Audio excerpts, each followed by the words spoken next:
Show number 260. Hope you guys are doing well. Show 260 since we started in June of 2020. We started doing these live streams. We are at the 260th live stream today. Hope you guys are well. Um, Today's a special show. It's not a music show today, as you could tell. The keyboard's in the back, and I am in the chair, in the office chair.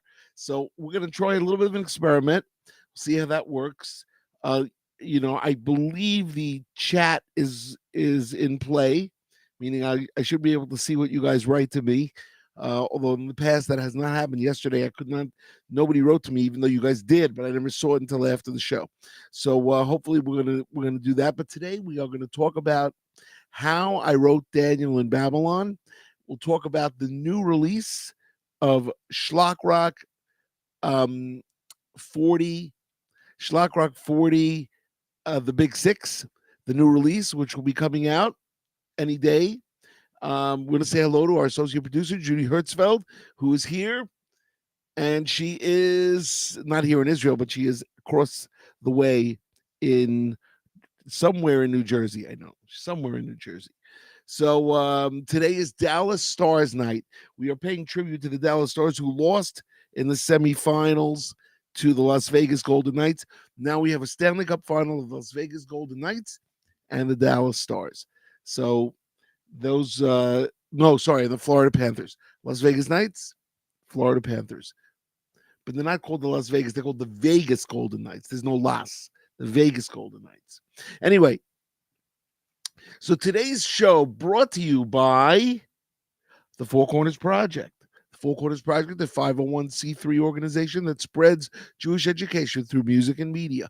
Make sure you go to www.fourcornersproject.org. And let's get a little caption up there. Let's see if we can get a caption up there. Here we go. There we go. www.4cornersproject.org and make a donation. There's a whole bunch of reasons to make a donation. I'm going to tell you about it right now. But first, let's go back in time because today is a special day. It is the 11th year. It's the 11th anniversary since I finished the first draft of Daniel in Babylon. Daniel in Babylon was my third musical that I've written. You're going to say, Lenny, I've never heard of any of your musicals. Well, that's because it takes a lot of money to put them on. A lot. Oh, we're going to say hello to my sister Judith, chirping in from Bayswater, New York, Far Rockaway. We say hello to her.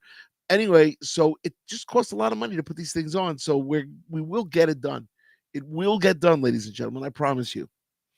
And it will be with your help. That's the only way this thing's going to happen. But I want to see all your comments. Good. So we know we have 2 YouTube followers that have already chirped in. Judy from YouTube and my sister Judith from YouTube. Now we need people from LinkedIn, Facebook. I want to see Twitter. Judith's in Kew Gardens, New York. She's at my mother's in Kew Gardens, Queens. Okay. So let's go back in time now to 2012, 11 years ago. It's March 2012, and I am in Phoenix, Arizona. Why am I in Phoenix, Arizona? Well, why am I anywhere? The answer is Schlock Rock concerts. Whenever we go to these places, we do a Schlock Rock concert. In this case, we were performing at the Phoenix Hebrew Academy. And the head of Jewish studies at this time was Rabbi Avichai Pepper. Rabbi Avichai Pepper turns around to me and he says, Lenny, would you like a little seltzer? He says to me. Actually, that's not what he said. What he said was, we're going to pour some seltzer. What Avichai Pepper said to me was, have you ever read the story of Daniel? And I said, no, I've never. Because the truth is, we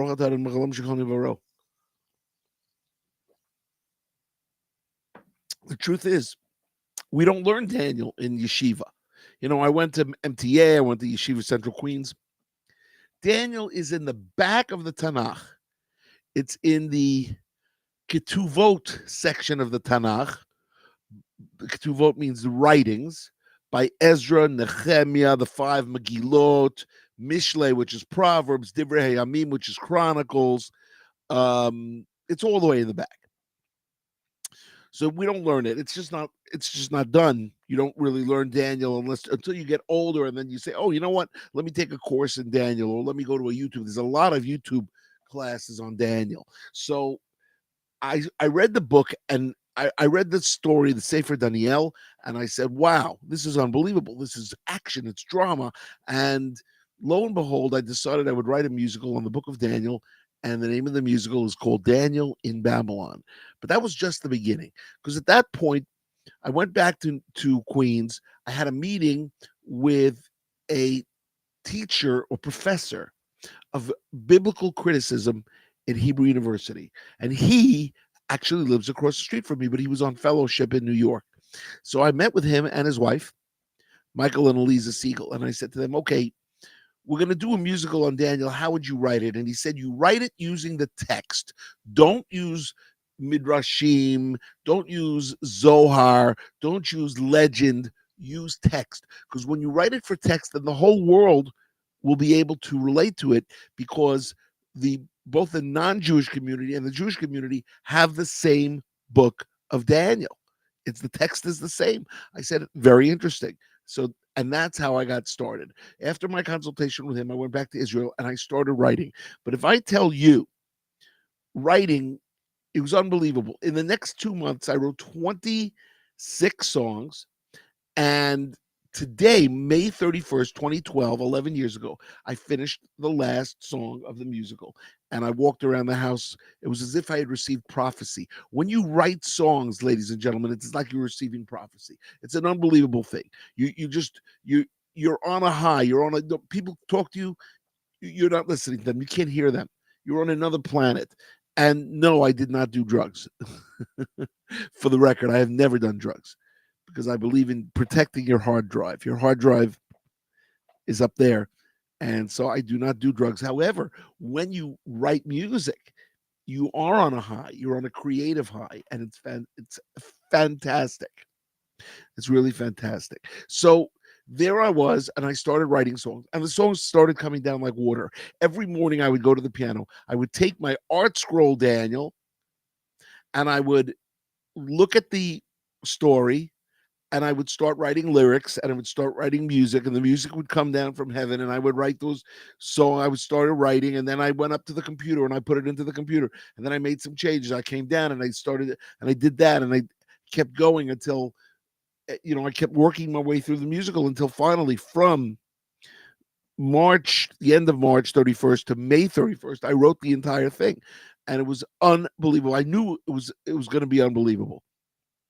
Now here's where things get slowed down a little bit because first thing is I was spoiled by Hashem. Hashem is God, by the way. For those of you out there that don't know what Hashem is God. God spoiled me with my first band, Schlock Rock. It was my second band, but Schlock Rock, my career from 1988, let's call it, to 2000 till now. But when I put out my first Schlock Rock album, the phone rang off the hook. Gigs, gigs, gigs. We want you here. We want you there. In 1990, I went to Anchorage, Alaska. In 1987, I went to Australia. In 1988, I went to South Africa, and so on and so on and so on. So, and Israel and Canada and England, and we went everywhere. It was great. Um, and the shows, they kept on coming. We've played all 50 states. You guys know all this already. We've 2,000 shows. But I was spoiled because I didn't do anything. I just wrote. I wrote, went into the studio, recorded, released, went around with the original band, Gary Wallen on drums, Mark Skyer on bass, Mark Infield on percussion, backup keyboard, backup sax, Danny Block on sax, Yona Lloyd on guitar, and myself.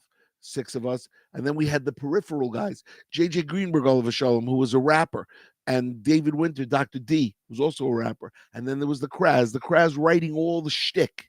So we would go into the studio and we would do albums, and then we would sell them, and people wanted them, and I would get letters. Unbelievable. It was unbelievable.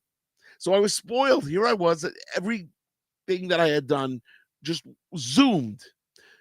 Daniel was a different story. Daniel, when I put it out, you know, First thing was my third musical. So let's go back to my second musical. My second musical was called Who Gets the House? And I wrote it with a playwright who's unfortunately not alive anymore. He died around 10 years ago. His name was Mark Troy. He went to Queens College with me. He was a Jewish boy from Queens, just like I was. We were in Queens College together, and I was the pianist in the Yiddish singing class, where him and his comedy partner Gideon Lockspieser, the two of them were in this Yiddish singing class, and I would accompany. Everybody would sing Yiddish songs, and I was the accompanist. Yes, I didn't only do Schlagwerk my whole life. That's I thought it was a pretty funny joke. Anyway, so you guys feel free to chime on in. Right now, I've only gotten people chiming in from YouTube. I want to see people from Facebook, LinkedIn, and Twitter as well. If you can, I don't know if you can chime in from Twitter. Anyway, so who gets the house? Same similar type of story, and then I'm going to get back to Daniel and Babylon. I called up Mark Troy. Now, I hadn't spoken to him in a bunch of years, but I said, Mark, we're going to write a musical together. Now, Mark was a playwright. He had written 40 plays, and they were all produced. He says, Lenny, I'm in. I've never written a musical. What are we? He had written a musical with me before in '83 when I was a senior in college with him, but we didn't talk about that. That was called The Hunch. It's a spoof on the Hunchback of Notre Dame. I said, okay, Mark, we're writing a musical. He says, what's it about? I go, it's about Bruegges. He says, what's Bruegges? I said, go ask your parents. So he calls up his parents and he calls me back. He said, we have had tons of Bruegges in our family. Bruegges is family infighting. Or it's not only family infighting, it could be infighting between you and friends where something happens in your Bruegges, you don't talk to them. So he wrote this story. He wrote a 75-page Act One all about this couple retiring in Queens and moving to Boca Raton. And their two dysfunctional children with their spouses are fighting over who gets the house. And that was the name of it, Who Gets the House. He sent me 75 pages of Act One, and I immediately rattled off 15 songs. How did I do that? Because when you are in the groove, HaKadosh Baruch Hu, Hashem, gives you this pipeline of creativity, and you just write and write and write and write and write. I wrote 15 songs. He loved the songs. He takes a couple of those songs, he moves them to Act Two, and then he writes another 55 pages. And I wrote 11 songs in 6 days for those Act Two. So we had already 26 songs. He eliminated 5. We had 21 songs for this musical. And it was called Who Gets the House? And we had a reading. For those of you who don't know what a reading is, that's where you go to a theater and then actors read their parts, the parts of the play, and people listen. And that's what happened. So we read, we had this reading in Burbank, California. It was very exciting. And then all the actors send in their comments. Well, this is really good. This needs to be changed. I think this could play anywhere. Somebody. So, one of the people reading the lead female role was Stephanie Zimbalist Jr. She was in Remington Steele. So, like, there were real people, real actors who were in this thing. Now, but it never came out. Why didn't it come out? Because it cost money. It cost a lot of money, and we never got it. And then Mark passed away suddenly in 2000, and it was 10 years ago, 2013. I think it was, I don't remember. Maybe sometime. Anyway, I thought he was 52, which would be around 10 years ago. He was very funny, very fabulous guy, and also a great, great writer. We were a great team. He would send me this thing, I would get inspired, and boom, I would write, and he would write, and he always loved what I wrote. And then, but that set me up to write Daniel, because once I I had done Who Gets the House, my third musical, which was Daniel in Babylon, I was able to write it. And so every day in the morning, I would go over to the piano, put the art scroll Daniel there, go through the words, say, okay, the song's going to be this. We're telling the story like this. This is what we're doing. And it worked. And it was so powerful. The writing was so powerful that I remember my father-in-law, may he rest in peace, he was taking me back to the airport in England. I had just played a Yom Ha'atzmaut 2-day, like 3 concerts or so in England, and he was taking me back to Heathrow, London Heathrow, and all of a sudden this song starts coming down, and I said, "Not now! I can't write now. What am I going to do? I can't write it now." But it came down, and I and I wrote and I said, okay, bring it on, bring it on. So, I didn't remember it because it came down and then it went out of my head. But I always felt I had confidence that it was going to come back to me, and lo and behold, it did. It was the third song of the musical called Seeds, and it came back to me, and I wrote the song down. And then after that, I went after the musical. Kept writing more songs until finally on May 31st, I finish the musical. So now in June, I invite 15 couples to listen to the whole thing. But they didn't listen to the whole thing. I played 17 out of the 26 songs. And then I went, and at the end of August, I had a trip to Australia. And during that time, I did a Kickstarter campaign where I raised $37,000 in 30 days. And then in October, um, in November, I came into America and we recorded it with an orchestra and with a cast. One of the most fabulous experiences ever. Because you guys realize you're starting off with nothing and you go into something, and then you have to record it, and then it becomes like a production. It's just a wild experience. For all of you out there that have this creative streak in you or this creative talent in you, that it's just an amazing feeling. You go from just a song on a piece of paper, words and notes on a piece of paper to studio and and all that stuff. So here we go, and now in January of 2013, the double CD Daniel in Babylon is finished, and now it's time to try to make this project happen. So I form a LLC for an off Broadway production with $1 million budget. Nice, except that you have to raise $1 million. And I wasn't successful in that, but I did raise $235,000. Now, that's not enough. And so after 16 months or so, it goes back. I sent all the money back to the investors. Didn't happen. Didn't happen. Didn't happen.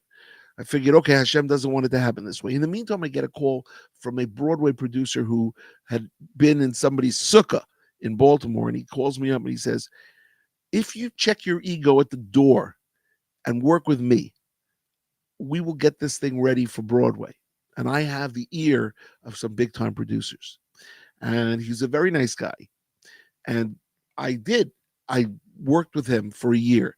And I wrote 7 new songs, took out some songs, adjusted some songs.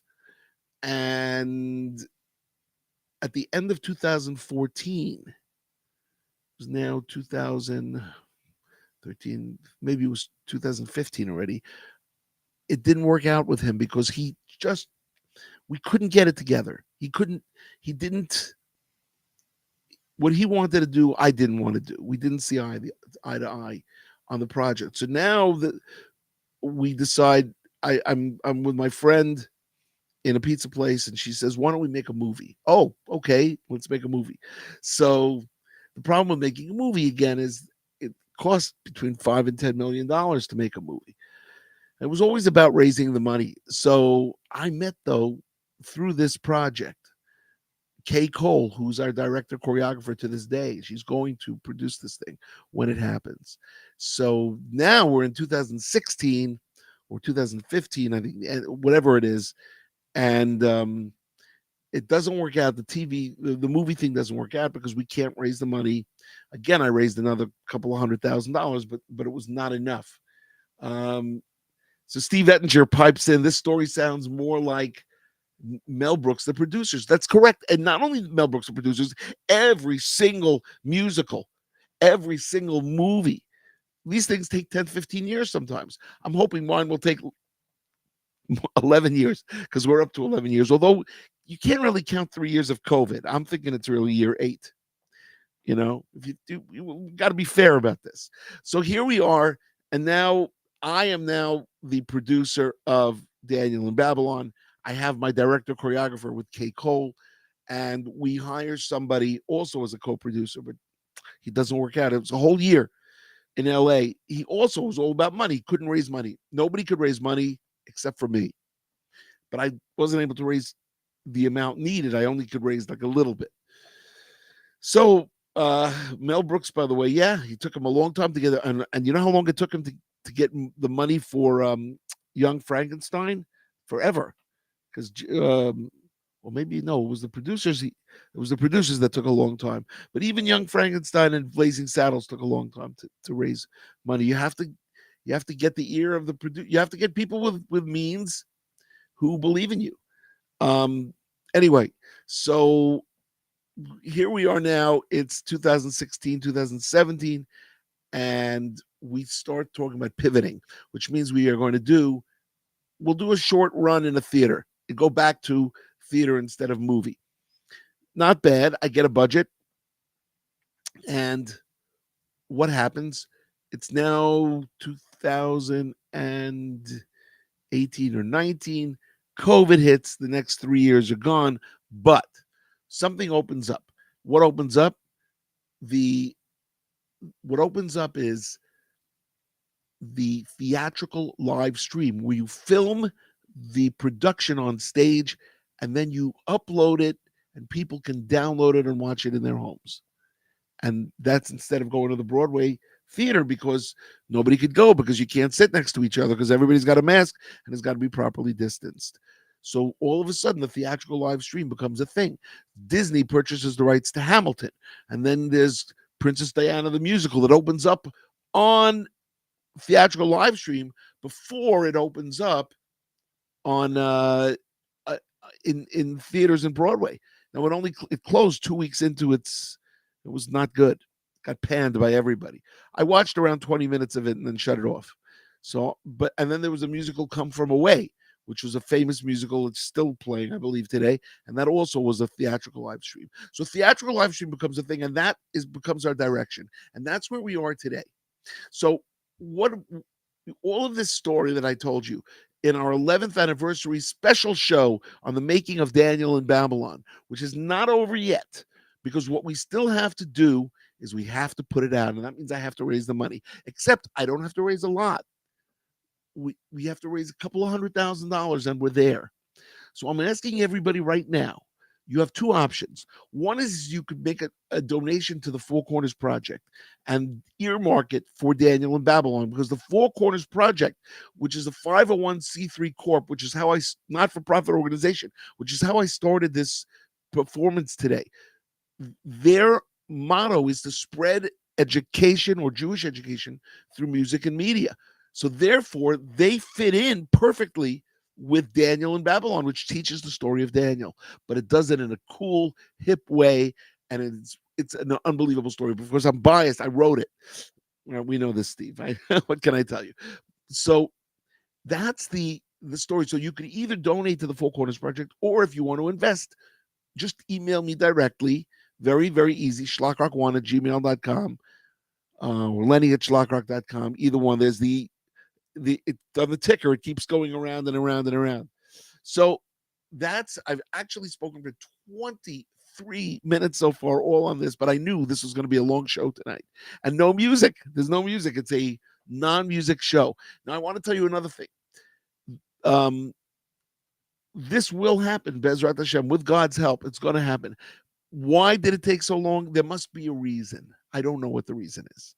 I don't know, because Schlockrock just went and went and went. I didn't have to do anything. It just was amazing. When I wrote Daniel, I was like, oh boy, this is going to be fabulous. But it takes time and it takes money, and it's not a little bit of money. It's a lot of money. So everybody out there, that's my message for show 260 for Lenny Sullivan Live, is to, if you're interested, tell your friends. If you know people that are interested, the investment is not a big investment if you want to buy a share in the musical. So that's the first thing. Second thing is new album coming out, Schlockrock 40, The Big Six. It will be available soon. I'll let you know, but probably today's Wednesday, by next Sunday, Monday, it'll already be available on hopefully iTunes, on schlockrock.com, on all these things. It's such a great album, and we're making more music videos. So album number 40 and album number 42 will be done, and then I will start working on Schlock Rock 41 Old School, which is parodies from the 70s and 80s. And that is going to be fabulous. Of course, we still have deep down in the future Schlockapella 2. We're going to do some great things there. And there's some news me wrote also that I've written. That'll be another album. And then then I have more musicals that I want to write. But first, let's get this one out. Everybody, I hope you've had a good time. Now, this show has been Le'ilui Nishmat Chana Tova Chaya Bat Pesha, Paula Pesha, who just passed away today. I'm not going to tell you her English name, but I played her wedding, and she also, her first date with her husband was at a Schlock Rock concert. Sometimes things are not always so happy. In this case, if I get permission, I'll tell you her story. But I will say that I hope she finds peace. Leila Nishmat. She should have be a Melitz Yosher. She should be a good, what's the word? A special merit for her family, that they have great lives. And yeah, and that's our show today. And our associate producer is giving me the thumbs up. So everybody out there, we will see you next week. I think Monday night. Oh, Monday night I've got a wedding, June 5th. So it'll probably be Tuesday, Thursday next week. Tuesday, Thursday next week, we'll have 2 shows, music shows. Be in touch with me if you have anybody that might want to invest in this musical. Be in touch with me if you want to be invested in this musical, or if you just want to give a donation for the musical. Daniel in Babylon is a must. It's a must, everybody. We are celebrating it. I thank Hashem for giving me the opportunity to write it. It was just one of the greatest experiences of my life, writing that musical. And my wife can verify that, because the whole time she was talking to me, I couldn't hear anything. I was on another planet. Anyway, so we did get a LinkedIn person writing to me. We did get YouTube. I didn't get any Facebook people writing to me. It's not coming in on Facebook. I don't know why. I'm going to try to talk to the Restream people. I know you must have been writing to me while I'm playing. I'll take a look at the comments after the show. Keep on schlocking, everybody. Lenny Solomon Live, show 260, over and out. We will see you next week, and it was fun.